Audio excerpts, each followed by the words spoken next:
Hello everyone.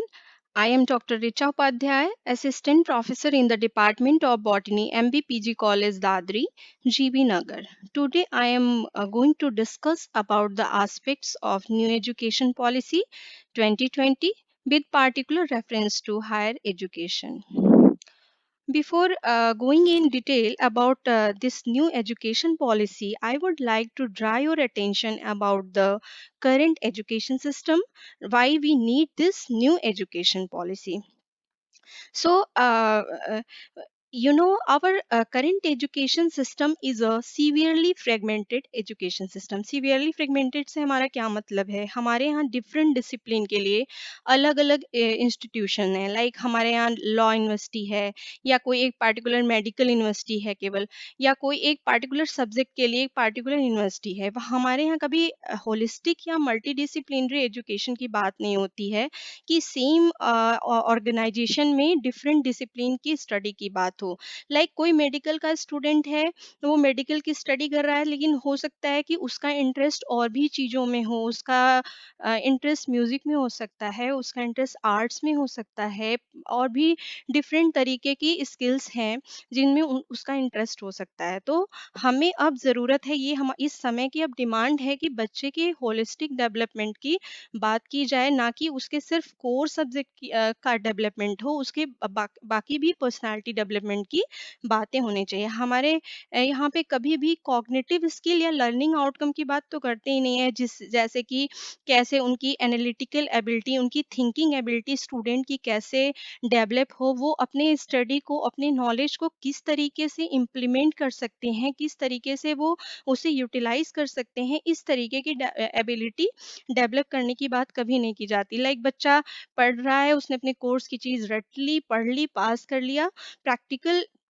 Ability के बारे में बहुत कम बातें होती हैं। तो नई पॉलिसी में इन चीज़ों को चीज़ों को सुधारने की बातें की जाएँगी।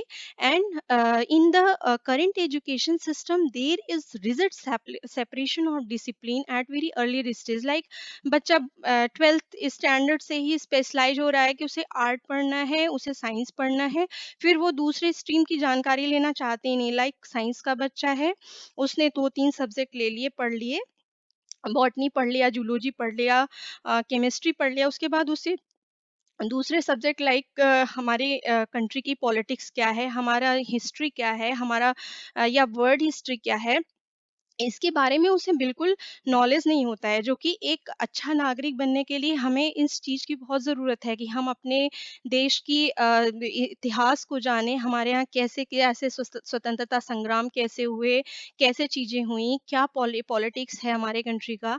तभी एक अच्छे नागरिक बनने के लिए एक प्रॉपर डेवलपमेंट होगा स्टूडेंट का, जिससे कि एक इंक्लूसिव एंड होलिस्टिक ग्रोथ तभी हो सकती है जबकि ओवरऑल उसकी चीज़ों पे, लर्निंग पे एम्फेसिस दिया जाए।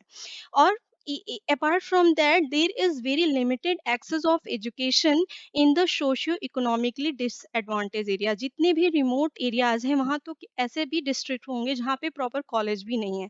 तो नई पॉलिसी में इस चीज़ के पे पूरा ध्यान दिया जा रहा है कि इस जो एजुकेशन सिस्टम हो वो इक्वली और इंक्लूसिव हो, और हर किसी को पढ़ने की अपॉर्चुनिटी मिले, चाहे वो रिमोट में भी हो स्टूडेंट, तो उसे ओपन डिस्टेंस लर्निंग के माध्यम से एजुकेशन मिले। And there is a inadequate mechanism of merit based career management. तो इस पे भी टीचर के जो करियर मैनेजमेंट का जो सिस्टम है वो उतना ट्रांसपेरेंट नहीं है, तो इसको भी रिमूव करने की बात हो रही है नई पॉलिसी में।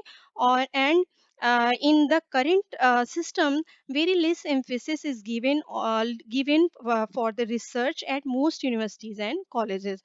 So, in the current policy, more emphasis will be given for the research, and they will be given more research funding, and there will be a single regulatory system for the education. हमारे यहाँ क्या है कि अलग अलग हैं, like UGC है, AICT है, जो कि रेगुलेटर हैं डिफरेंट डिफरेंट डिसिप्लिन के। इंजीनियरिंग के अलग रेगुलेटर हैं, साइंस और आर्ट्स के अलग रेगुलेटर हैं, जो कि अब इन सब चीज़ों को नए एजुकेशन पॉलिसी में सुधारने की बातें हो रही हैं कि there should be a single regulator, there should be transparency in regulation, and there should be more autonomy for the teacher and the institution.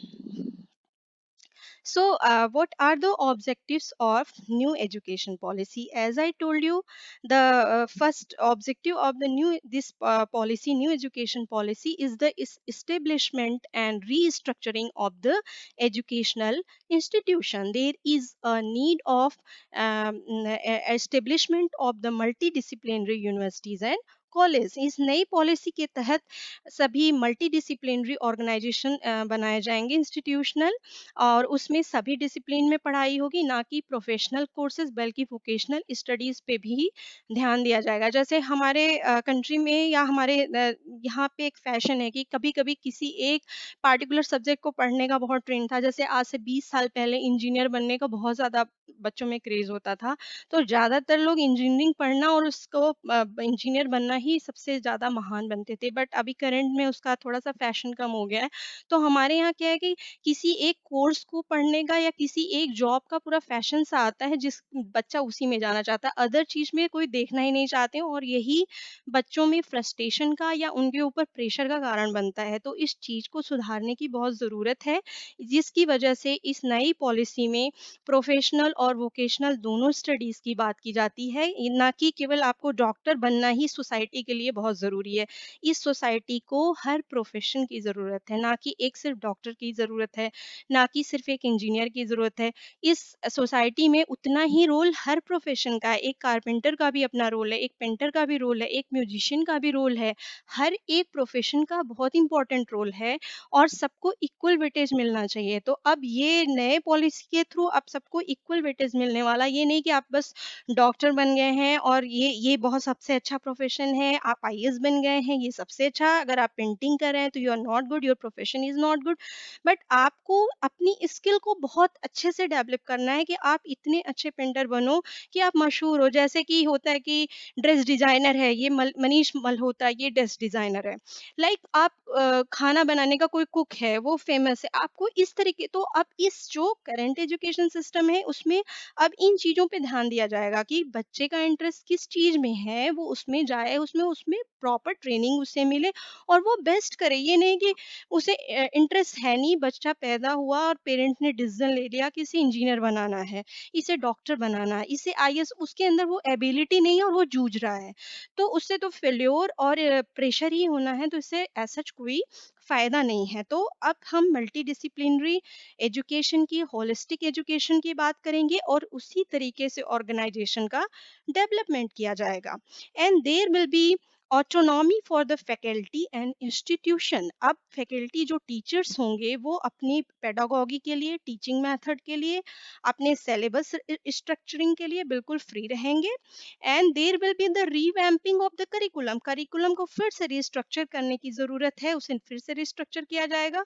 Curriculum को और इंटरेस्टिंग बनाने की ज़रूरत है, और पेडागोगी को सुधारने की ज़रूरत है. There should be more assessment. अब बच्चों का एक एग्ज़ाम का कि साल में एक बार एग्ज़ाम हो रहा है, उसी से बच्चे का असेसमेंट है. अब इसको सुधारने की ज़रूरत है. बच्चे का और ज़्यादा असेसमेंट होगा, उसके और कई तरीके डेवलप किए जाएंगे, ताकि बच्चे को हमेशा उसका असेसमेंट मंथली या वीकली उसका असेसमेंट होता रहे कि उसकी ग्रोथ कैसी हो रही है. तो आई थिंक ये बहुत ही अच्छा इनिशिएटिव है न्यू एजुकेशन पॉलिसी का, जो कि बिल्कुल ही स्टूडेंट सेंट्रिक ये पॉलिसी है, स्टूडेंट के बिल्कुल बेनिफिट की बात है. इसलिए मेरा स्टूडेंट से बिल्कुल अनुरोध है कि इस पॉलिसी के सारे ऑब्जेक्टिव्स को, इस पॉलिसी को अच्छे से जाने, इसे अच्छे से समझे, पेशेंस के साथ सुने. And there will be the establishment of National Research Foundation. National Research Foundation का इस्टेब्लिशमेंट होगा, जो कि रिसर्च को रिव्यू करेगा और रिसर्च को और उसी हिसाब से फंडिंग करेगा. There will be a single regulator for a higher education. अब जो अलग अलग लाइक यूजीसी है, एआईसीटी है, उसके उसको रिप्लेस करके एक सिंगल रेगुलेटर बनेगा, जो कि सारे एजुकेशन सिस्टम, क्योंकि इंस्टीट्यूशन तो मल्टी डिसिप्लिनरी हो जाएगा, तो जब मल्टी डिसिप्लिनरी होगा तो उसका एक सिंगल रेगुलेटर होगा, higher education regulator of India. तो ये सारी बातें नए एजुकेशन पॉलिसी में लाई गई हैं। Increased access, equity and inclusion for education, हर किसी को एजुकेशन मिले, सबको इक्वल अपॉर्चुनिटी मिले, सब हर किसी को एक्सेस मिले, चाहे वो रिमोट एरिया में हो, चाहे वो एडवांस सिटीज़ में बैठा हो। जैसे बच्चा है सपोज़ कोई, वो चाहता था कि उसका आईआईटी में एडमिशन हो बट नहीं हो पाया, शायद उसके अंदर उतनी एबिलिटी नहीं थी, बट उसे बहुत इच्छा थी कि वो आईआईटी की प्रोफेसर से पढ़े। तो अब इस नई पॉलिसी में कुछ इस तरीके से चीज़ें डेवलप की जा रही हैं कि अब कोई भी कहीं पर बैठ के कहीं के भी प्रोफेसर से पढ़ाई कर सकता है, ओपन एंड डिस्टेंट लर्निंग के माध्यम से, जिसको मैं और आगे आपकी अपनी स्लाइड में और अच्छे से हाइलाइट करूँगी। तो सबसे पहले ये स्टूडेंट के लिए फ़ायदे की बात है। स्टूडेंट बहुत परेशान होते हैं कि इसमें मैम क्या हमारा क्या फ़ायदा है इस पॉलिसी को जान के। तो मैं उनको सबसे पहले ये बताना चाहूँगी कि वो जानें कि ये मल्टीपल एंट्री और एग्जिट सिस्टम क्या है। अब पहले क्या होता था, बच्चे का एक बार एडमिशन हो गया बीएससी में और सपोज़ उसे समझ नहीं आया या घर की कोई प्रॉब्लम आ गई और उसने वो छोड़ना चाहा। उसने छोड़ दिया, उसको उसका 1 साल, 1.5 साल उसने जो पढ़ाई की, वो पढ़ाई उसकी बर्बाद हो गई। बट अब क्या है, अब नए पॉलिसी के थ्रू मल्टीपल एंट्री और एग्जिट सिस्टम बनाया जा रहा है, जिसके थ्रू बच्चा किसी भी समय कोर्स में एंट्री ले सकता है और कोर्स से वो एग्जिट कर सकता है। और अब क्या है, जैसे सपोज़ ये हमारे यहाँ कोई भी कोर्स होता है, उसमें है कि 3 पेपर हैं। तो एक एक सब्जेक्ट का 3 पेपर है, सपोज़ बच्चा पढ़ रहा है किसी बीएससी में फिजिक्स के 3 पेपर हैं। अब हर पेपर को एक कोर्स माना जाएगा और वो कोर्स कुछ पार्टिकुलर क्रेडिट का होगा। सपोज़ पेपर फर्स्ट 30 क्रेडिट का है, पेपर सेकंड 40 और हर क्रेडिट कोर्स का अपना एक क्रेडिट होगा, जिस क्रेडिट को बच्चा जब उस कोर्स को करेगा, तो वो क्रेडिट उसका एक अपना एकेडमिक बैंक ऑफ क्रेडिट होगा, जिसमें उसका क्रेडिट स्टोर होगा।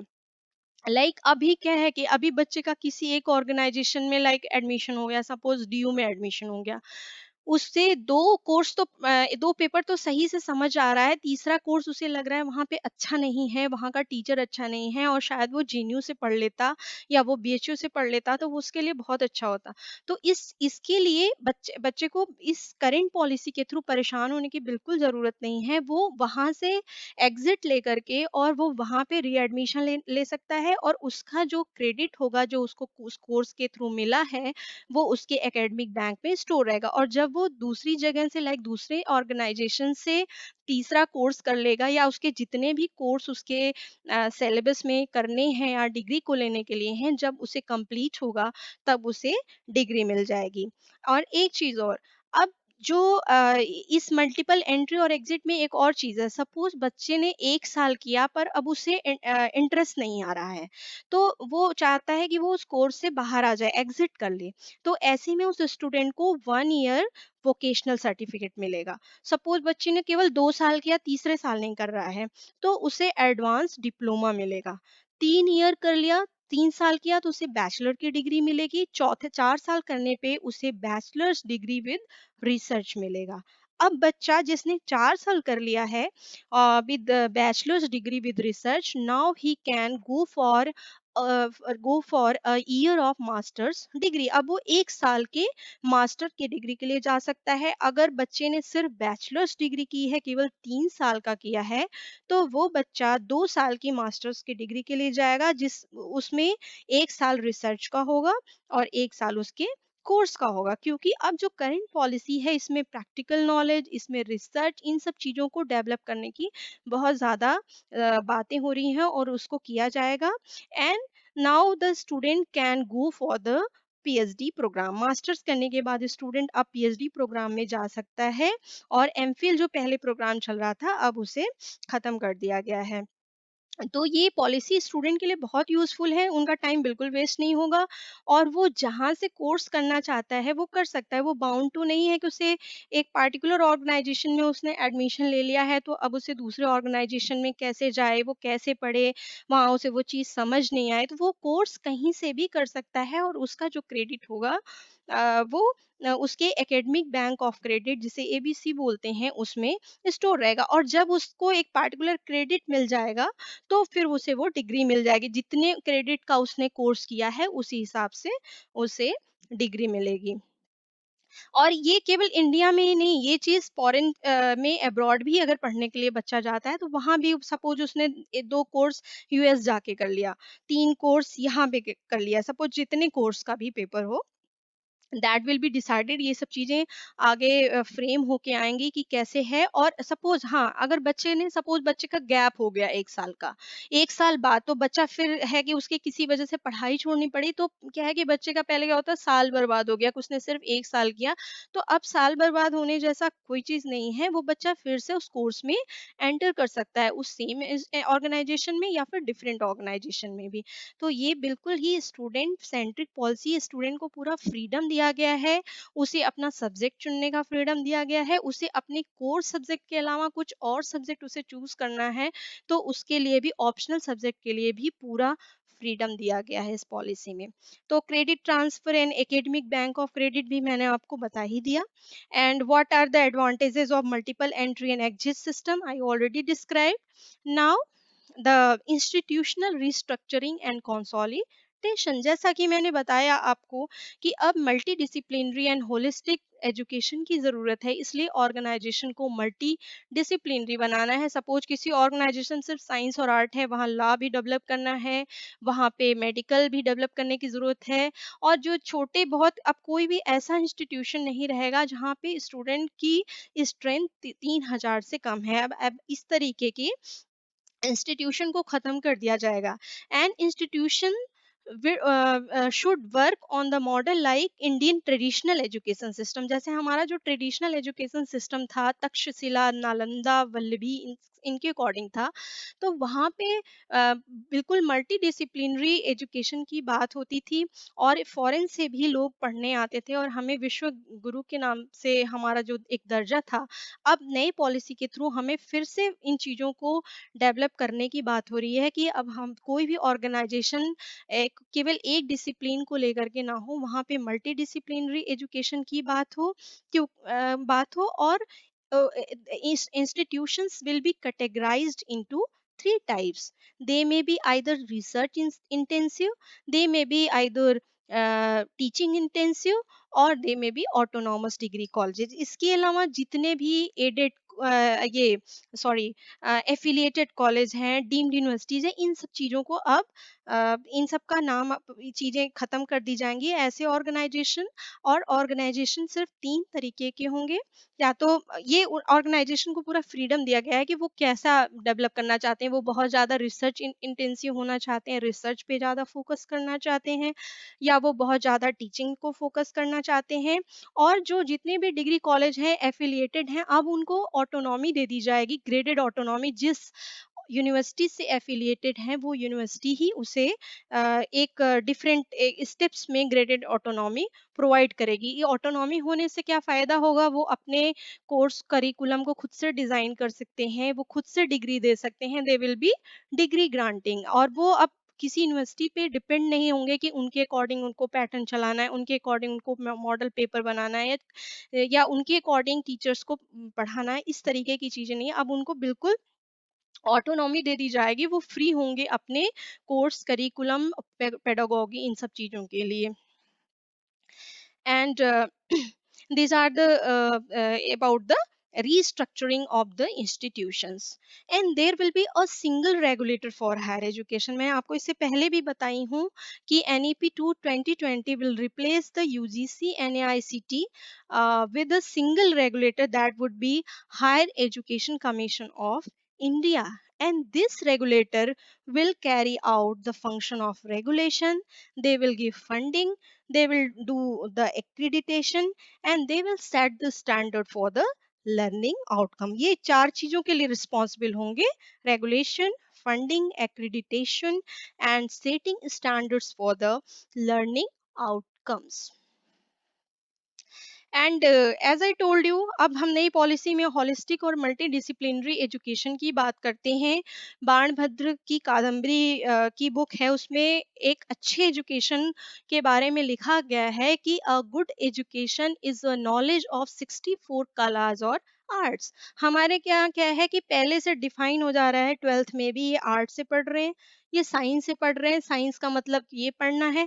जबकि एक आइडियल एजुकेशन को एक हमारे एंशियंट सिस्टम में ही 64 कलास का या आर्ट्स का कॉम्बिनेशन बोला गया है, जिसको नए पॉलिसी में इस नोशन को फिर से लाने की जरूरत है। हमारी न्यू एजुकेशन पॉलिसी में एक बच्चे को सिर्फ एक पार्टिकुलर डिसिप्लिन या एक पार्टिकुलर सब्जेक्ट का ही होकर के नहीं रहना है। हाँ, उसे उसमें बिल्कुल स्पेशलाइज्ड होना है, एक्सपर्ट होना है उसका, बट अपार्ट फ्रॉम दैट उसे एडिशनल नॉलेज भी होना चाहिए। सपोज कोई इंजीनियर है, वो डैम बना रहा है, वो ब्रिज बना रहा है, उसे पता होना चाहिए कि उसका क्या सोसाइटी पे इम्पैक्ट आना है, उसका क्या इन्वायरमेंट पे इम्पैक्ट आना है।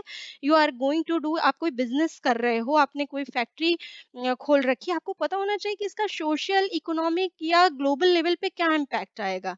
ओवरऑल उसे नॉलेज चीजों का होना चाहिए। एक इकोनॉमिस्ट है, उसे पता है कि हाँ, शेयर मार्केट में, स्टॉक में इस तरीके से चीजें होती, बट उसको उसका प्रैक्टिकल यूटिलाइजेशन नहीं पता है कि ये प्रैक्टिकली चीजें कैसे हो रही हैं। तो हमारे यहाँ क्या है कि एक बुकिश बात होती, किताबी बात हो गई, प्रैक्टिकल नॉलेज की बहुत कम बात होती है कि प्रैक्टिकली बच्चा उसको जाने कि हाँ, ये चीज ऐसे होती है। तो आप प्रैक्टिकल लॉजिकल थिंकिंग, एक रीजनिंग एबिलिटी, एक अपना खुद का विचार हो, ये सब एबिलिटी कैसे डेवलप होगी जब हम मल्टी डिसिप्लिनरी और होलिस्टिक एजुकेशन की बात करेंगे। तभी हमारे intellectual development, social, physical, emotional and और एस्थेटिक डेवलपमेंट हमारा तभी होगा जब हमें हर फील्ड का नॉलेज हो। हम कोई एक रिसर्च, इसीलिए अभी जो रिसर्च है, उस रिसर्च में भी अब हम मल्टी डिसिप्लिनरी रिसर्च को ज़्यादा बढ़ावा दिया जा रहा है कि हम सपोज हमने कोई एक ड्रग बनाया, इस ड्रग का क्या सोसाइटी पे क्या इम्पैक्ट आना है, क्या उसका लोगों की लाइफ में सोशल क्या इम्पैक्ट होगा, इकोनॉमिक क्या इम्पैक्ट होगा, हर चीज का हमें नॉलेज होना चाहिए। सिर्फ एक चीज जानने से नहीं है कि हमने बस ये चीज कर दिया, बाकी के मुझे उसके आगे पीछे उसके क्या कोरिलेशन है उसके बारे में नहीं पता है। तो इस तरीके के अब एजुकेशन को अब नहीं, अब बहुत सपोर्ट किया जाएगा। अब इस तरीके के जो मल्टी डिसिप्लिनरी और होलिस्टिक एजुकेशन है, उसके डेवलपमेंट की बात की जाएगी, जो कि बहुत ज़रूरी है। So I already explained what are the advantage of holistic and multidisciplinary education. It will develop the learning ability of the student. The student will be more innovative. They will develop their thinking capabilities. It will improve their communication skill. It will improve their teamwork. It will improve their research ability, and as a result the students more will be more employable। उनकी employment, हमारी country में क्यों unemployment नहीं, मुझे तो लगता है कि एम्प्लॉयबिलिटी की कमी है। अगर एबिलिटी है तो मेरा मानना है कि एम्प्लॉयमेंट जरूर मिलेगा। तो इसलिए अब नई पॉलिसी में इस चीज़ों पे बहुत इम्फेसिस दिया जाएगा जा रहा है कि कैसे हम अपनी एम्प्लॉयबिलिटी को कैसे बढ़ाएं।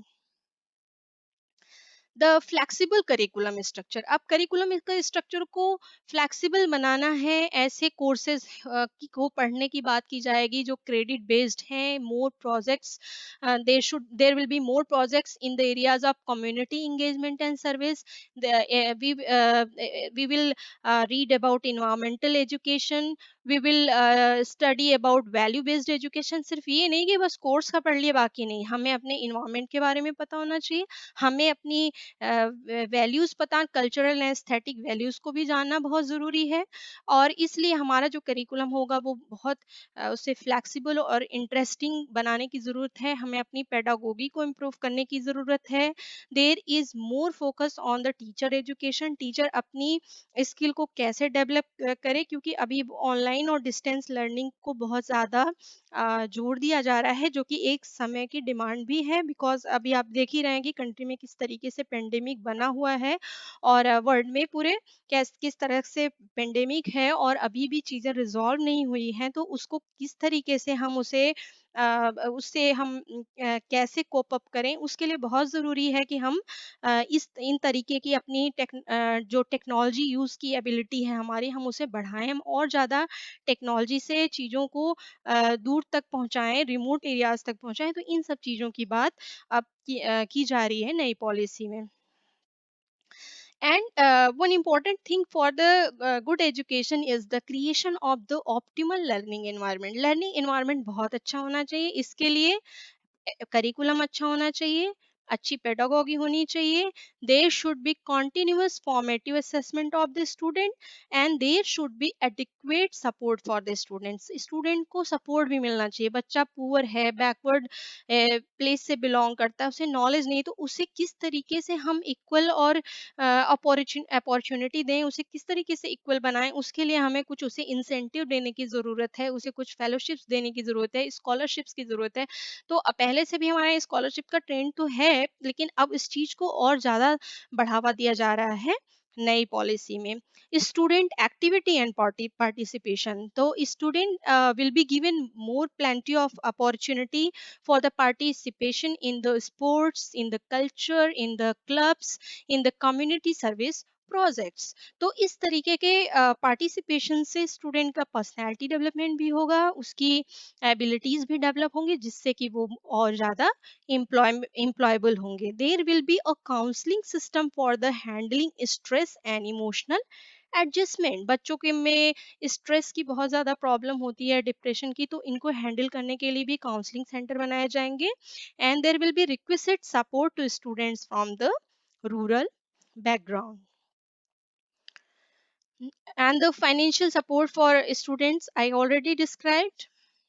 नाउ द इंटरनेशनलाइजेशन, हर साल हमारे देश से करीब 7 लाख से भी ज्यादा बच्चे पढ़ने के लिए जाते हैं बाहर। मुझे लगता है मैं और कम बता रही हूँ, और इससे भी ज्यादा जाते हैं बाहर। और ये हमारे इकोनॉमी का, अकॉर्डिंग टू आरबीआई रिपोर्ट, हमारे कंट्री का अराउंड $3 बिलियन केवल ट्यूशन और हॉस्टल फी पे खर्चा हो जाता है। हमारी कंट्री का इतना पैसा फॉरेन इन उस कंट्रीज में जाता है फॉरेन स्टडीज के लिए।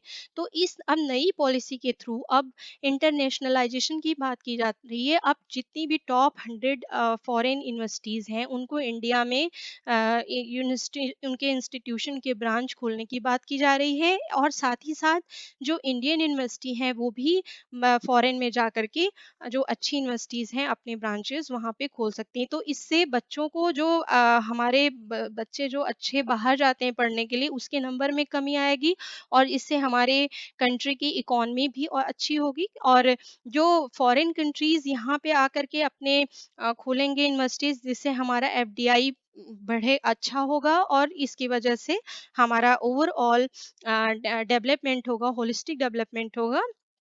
And there will be more collaboration between the faculty and student, between India and abroad। इस तरीके से कोलाबोरेशन रिसर्च के लिए हो या स्टडी के लिए हो, जैसे कि बच्चा कोई एक कोर्स किसी इंडियन यूनिवर्सिटी से करना चाह रहा है, किसी एक अब्रॉड की यूनिवर्सिटी से कर लिया, तो ये बहुत ही अच्छा आई थिंक इनिशिएटिव है।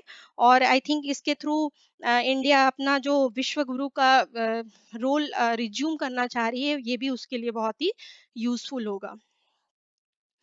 And online and digital education in ensuring equitable use of technology, ये भी मैंने आपको बता दिया कि अब टेक्नोलॉजी यूज़ की बहुत ज़्यादा ज़रूरत है। इसके लिए नई पॉलिसी में डिफरेंट जो सेंटर्स हैं, लाइक एनआईओस है, इग्न्यू है, एनईटीएफ है, इन एजेंसीज को ऑनलाइन स्टडीज के और डेवलप करने की बात की जाएगी, ताकि रिमोट एरियाज तक भी लर्निंग मटेरियल या उनको लर्निंग अपॉर्चुनिटी मिल सके। हमें अपने डिजिटल इंफ्रास्ट्रक्चर को और अच्छा करना है, और जितने ऑनलाइन टीचिंग प्लेटफॉर्म हैं, लाइक स्वयं है, दीक्षा है, इसको और स्ट्रेंथन करने की बात की जाएगी।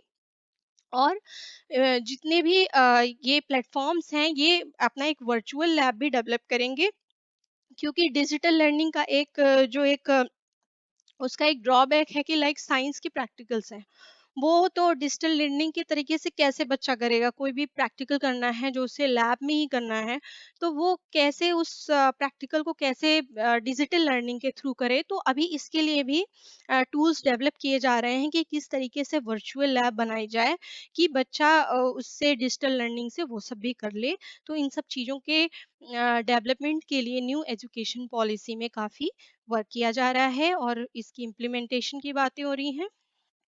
हाँ, तो आई थिंक हमने जितने स्टेप्स की जितने इसके पॉइंट्स बताए, सभी ये स्टूडेंट के बेटरमेंट के लिए बहुत ही इम्पोर्टेंट हैं और आई थिंक ये पूरी ही बिल्कुल ही स्टूडेंट सेंट्रिक पॉलिसी है। इवन टीचर के लिए भी अच्छा है, उन्हें बहुत ज़्यादा ऑटोनॉमी इसके थ्रू प्रोवाइड हो रही है। तो मुझे लगता है कि आपको सारे ही जो भी पॉइंट्स इसके हैं, मैंने एक मोटा-मोटी तौर पे मैंने अभी सबको एक्सप्लेन कर दिया है और अगर आपको कोई कन्फ्यूज़न हो तो आप मेरे चैनल के थ्रू या फिर आप डिफरेंट ग्रुप में मैं इसे शेयर करूँगी, आप वहाँ पे अपने क्वेश्चंस डाल सकते हैं, तो मैं आपकी क्वेरी को रिज़ॉल्व करने की अपनी पूरी कोशिश करूँगी। Thank you so much.